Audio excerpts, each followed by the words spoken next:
एक घने जंगल में एक नन्हा सा हाथी अकेला खड़ा है।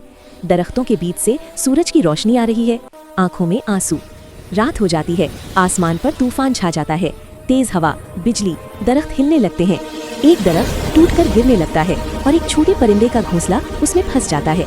परिंदा मदद के लिए चीखता है, मगर नन्हा हाथी आगे बढ़ता है। जिस्म कांप रहा है, मगर आंखों में हिम्मत है। वो अपने छोटे मगर मजबूत हाथों से गिरे हुए दरख्त को उठाने की कोशिश करता है। बारिश, बिजली, सब कुछ चल रहा है, मगर वो हार नहीं मानता। आखिरकार दरख्त हट जाता है और परिंदा महफूज तरीके से उड़ जाता है। सब जानवर हैरान रह जाते हैं। सुबह होती है, सूरज निकल आता है। सब जानवर तालियां बजाते हैं और बूढ़ा हाथी कहता है, असल ताकत दिल में होती है। नन्हा हाथी मुस्कुराता है।